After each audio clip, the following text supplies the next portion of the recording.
पर अॼु असां जेको आहे जंहिं शाइर खे ट्रिब्यूट था ॾियूं उहो आहे अयाज़ जानी। अयाज़ जानीअ जो जनम 4 अक्टूबर ते थियो हो। अयाज़ जानी नंढी उमिरि में असां खां विछड़ी वियो, पर हू सिंधी गज़ल ऐं सिंधी वाईअ जो तमामु सगारो शाइर आहे।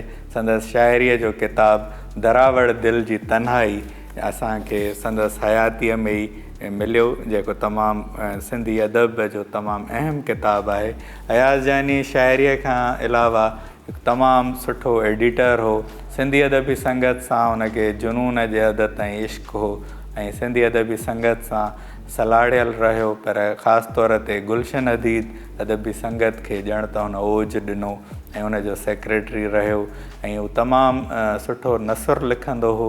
हुनजे ॻाल्हाइण में बि ईअं लॻंदो हो त ॼण हू का लिखियल तहरीर पढ़ी रहियो आहे।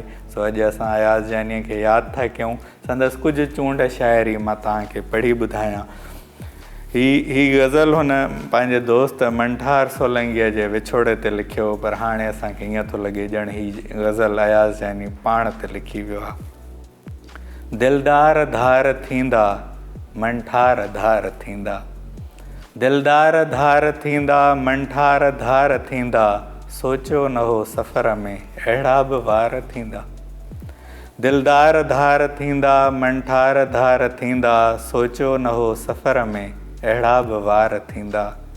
बेचैन रूह रड़ंदो सड़ंदो घिटी घिटीअ में, बेचैन रूह रड़ंदो सड़ंदो घिटी घिटीअ में, टड़ंदा न टहक भाकुर चपड़नि में ॾार थींदा।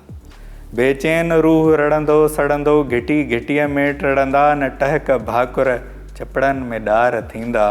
होरियां बि खड़कंदो दर, होरियां बि खड़कंदो दर, तब दीद तेज़ डुकंदी, कंहिंखे ॾिसी न दर ते हैरान ॿार थींदा।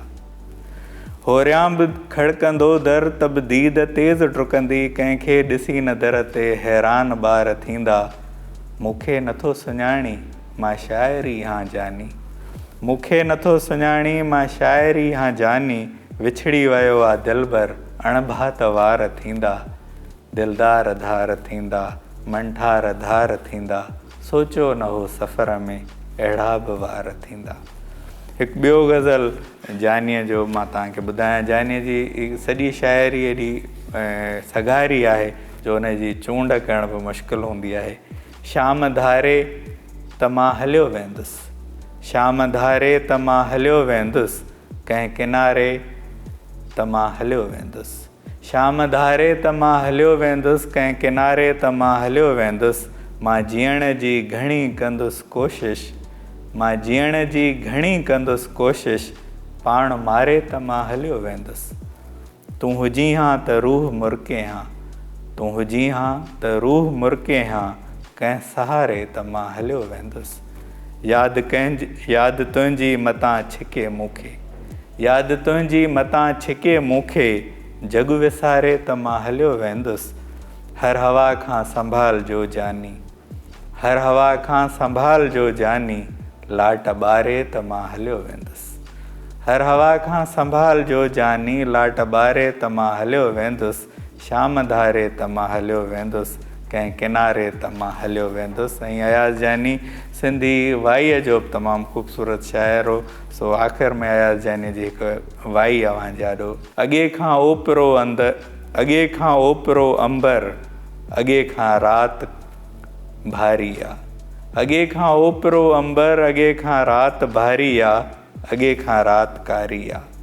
असांजो मन पखीअ जहिड़ो अॻियां बीठो शिकारी आहे, अॻे खां राति कारी आहे। भरियां थो बुक सिंधूअ मां, भरियां थो बुक सिंधूअ मां, ॾिसां थो बुक में वारी आहे, अॻे खां राति कारी आहे। हवा जो मुंहुं लथल आहे, हवा जो मुंहुं लथल आहे, परियां कंहिं लाट ॿारी आहे, अॻे खां राति कारी आहे, अॻे खां राति कारी आहे।